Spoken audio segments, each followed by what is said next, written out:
Olá pessoal, eu sou o professor Gustavo Adolfo. Bem, na nossa aula de hoje a gente vai continuar a estudar os conjuntos numéricos. Então, na nossa aula anterior falamos sobre o conjunto dos números naturais, sobre o conjunto dos números inteiros, e hoje vamos começar a falar sobre o conjunto dos números racionais. Perfeito? Bom, o conjunto dos números racionais, ele é o conjunto formado pelos números na forma n sobre d, tá? Isso aqui é uma fração. Então, tem aqui que isso é uma fração,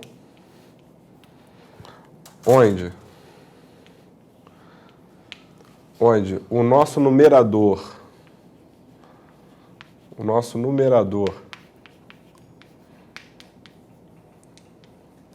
n, ele é um número inteiro, certo? E o nosso denominador d,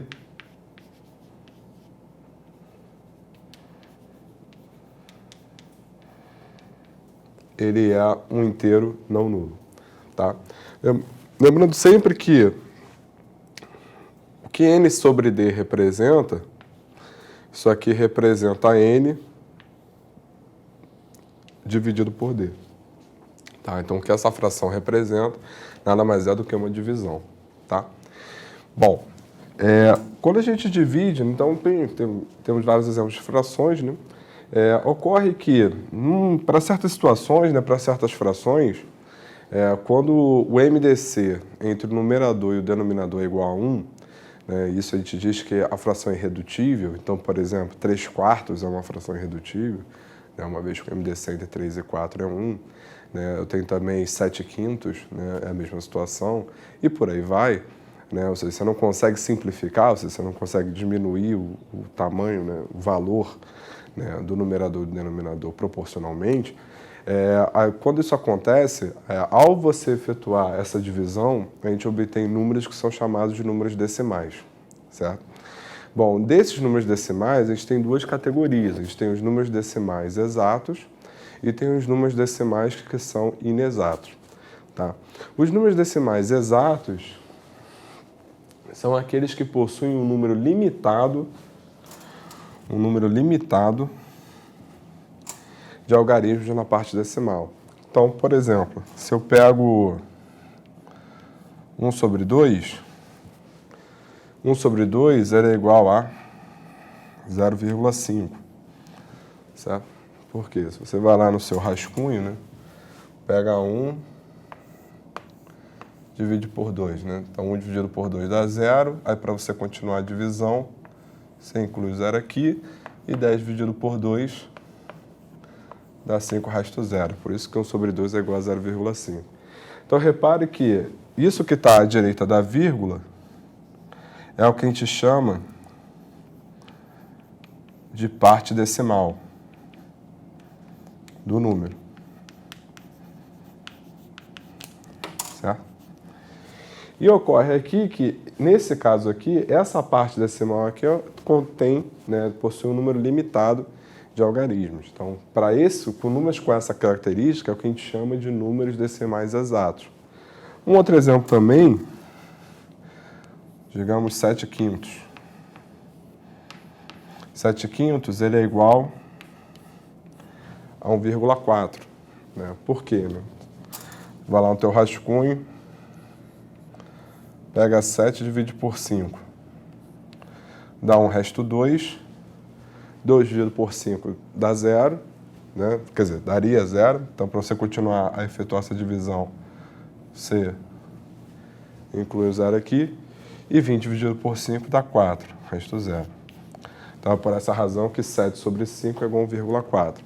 Então, repare que, na nossa parte decimal, o que a gente tem é o quê? A gente tem um número limitado de algarismos, certo? Não apenas um, você pode pegar outros casos em que aparece mais de um. Né? Não necessariamente vai sempre aparecer um. Tá? Nesses dois exemplos é que eu peguei aparecendo um.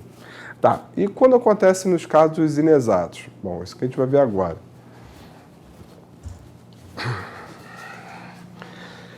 No caso dos inexatos, né, a definição qual é? Né? A definição é exatamente o contrário dos decimais exatos, ou seja, quando aparece uma quantidade de algarismos ilimitada na parte decimal.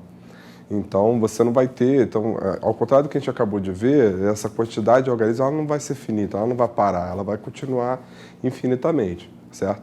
No caso do conjunto de números racionais, o que ocorre é isso daqui. Os números decimais inexatos, no conjunto dos racionais, a gente chama de decimais periódicos.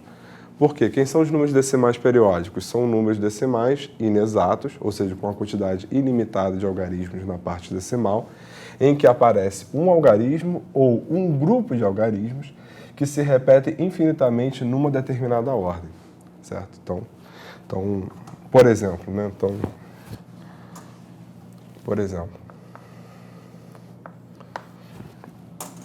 se eu pego 1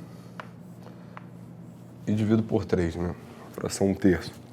Essa fração 1/3, o que vai acontecer? Se você pegar 1 e dividir por 3, o que vai ocorrer?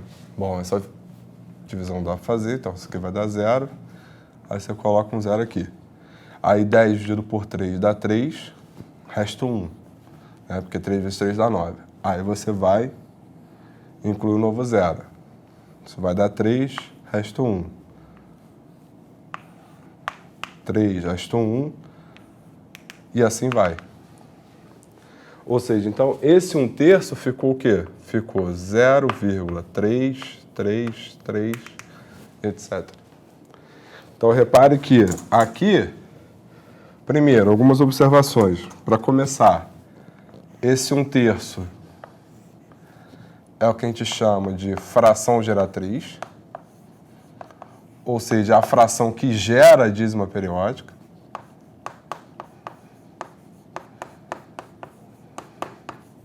Onde dízima periódica é esse cara. O algarismo que está se repetindo infinitamente é o que a gente chama de período. Certo? E esse número todo é que é o nosso número decimal periódico. Perfeito? Um outro exemplo, sem olhar para a fração geratriz, seria o quê? Digamos isso daqui, 0,21, 21, 21. Certo? Então, esse é o número decimal periódico também. Onde quem é que está se repetindo numa determinada ordem é esse 21, que é o nosso período. Certo? Ah, Gustavo, o que me garante que aqui no meio não vai mudar nada? É uma pergunta que você poderia me fazer. A questão toda é que, quando a gente escreve essas reticências, é aquele papo que a gente teve já anteriormente, né, em outras aulas, subentende-se que, daqui por diante, vai seguir o mesmo padrão do que chegou até aqui. Né, a mesma coisa. Quando eu escrevi o conjunto dos números naturais, eu não escrevi todos, até porque isso é impossível. Né? Eu escrevi os 4 primeiros e coloquei reticências, ou seja, dali por diante segue-se o mesmo padrão, ou seja, eu estou sempre acrescentando 1 para chegar no número anterior. É a mesma coisa, por exemplo, se eu começo a escrever os números naturais pares, 0, 2, 4, 6, 8, 10, vírgula, reticência. O que isso significa? Que dali por diante você está seguindo todos os naturais pares também. Né? Você vai pegar todos seguindo a mesma ordem. Certo? Então é por essa razão que essas reticências aqui, né, me garantem que não vai mudar nada no meio do caminho, porque subentende-se que isso ocorre. Tá? Mas você pode escrever isso aqui também da seguinte maneira. Ao colocar uma barra aqui em cima, o que você está dizendo com isso aqui é que o 21 vai se repetir daqui por diante. Da mesma maneira, eu posso escrever isso aqui também.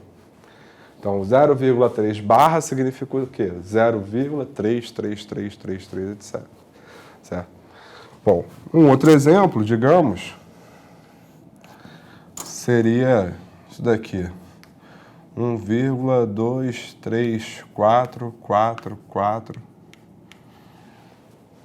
Então, repare, o nosso período agora ele tem apenas um algarismo, que quem é?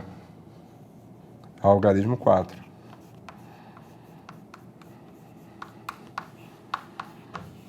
Certo? Isso aqui, então, você pode escrever como 1,234 barra. Porque você está indicando que apenas o 4 está se repetindo. Tá? Repare que eu tenho aqui na parte decimal 2 números que não fazem parte do período.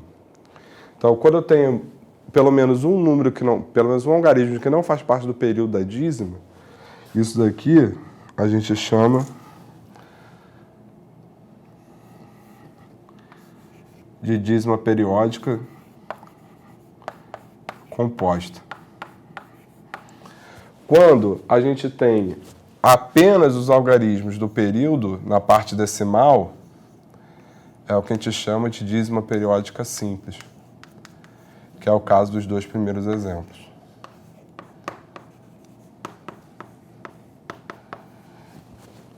Certo? Perfeito? Bom, então, a pergunta dada uma dízima periódica, como encontrar a sua fração geratriz? Porque o processo daqui para cá é fácil, é só você pegar e dividir. Essa dízima ela vai aparecer naturalmente. Mas, por exemplo, qual vai ser a dízima periódica desse número aqui? Certo? Que é o que a gente vai fazer agora. Bom, então, o que a gente quer encontrar, por exemplo, é a fração geratriz dessa dízima aqui, certo? Então, basicamente, a ideia é a seguinte. Chama esse cara de x. Depois você olha para quantos algarismos tem o período. Então, no caso, o nosso período tem 2 algarismos, perfeito? Então, a ideia é multiplica pela potência de 10, onde o expoente é igual ao número de algarismos do período. Então, no caso, estou multiplicando por 10 ao quadrado por essa razão. Então, o que vai acontecer? Vai ficar 100x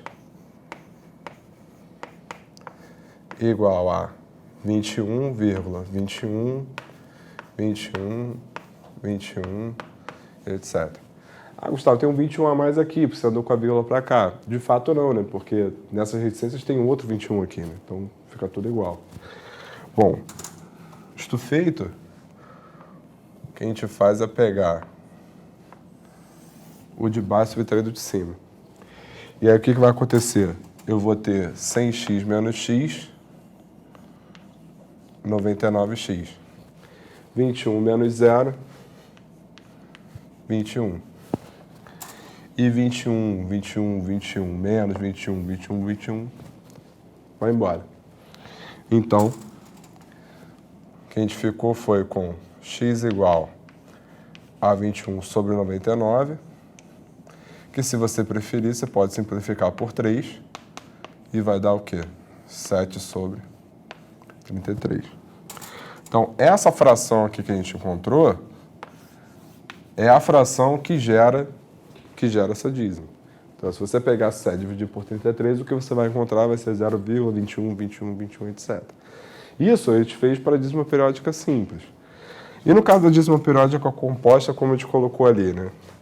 Então, e se fosse 1,234, 4, etc. Aí como é que a gente faz? Bom, o raciocínio é análogo. Primeiro, o que a gente precisa fazer? Transformar isso numa dízima periódica simples.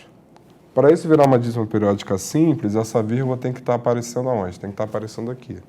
Porque o que tem que estar na parte decimal são apenas os algarismos do período, certo? Bom, mas para essa vírgula parar aqui, a gente tem que multiplicar então por quem? Por 100. Então isso aqui ficou 100x igual a 123,444, etc. Certo? Bom, é agora. Quantos algarismos tem o nosso período? 1. Então, eu vou multiplicar isso daqui por quem? Por 10 elevado a 1. Então, isso aqui vai ficar como? 1000x igual a 1, 2, 3, 4, 4, etc. Bom, e o processo agora qual é? Pega esse de baixo e subtrai esse de cima. Aí eu vou ter 1000x menos 100x, 900x. Esses infinitos 4 vão embora. E aqui eu vou ter o quê? Aqui eu vou ter 1.111. Então, o x é igual a 1.111 dividido por 900. Então, essa aqui é a nossa fração geratriz. Se você dividir isso por isso, você vai encontrar esse valor inicial. Perfeito? E aí, só para título de curiosidade, né, meio para casa, sugiro você tentar encontrar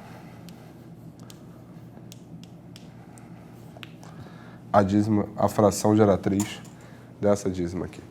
Perfeito? Você vai se surpreender com o resultado, tenho certeza. Bom, então dessa maneira a gente encerra a nossa aula de hoje.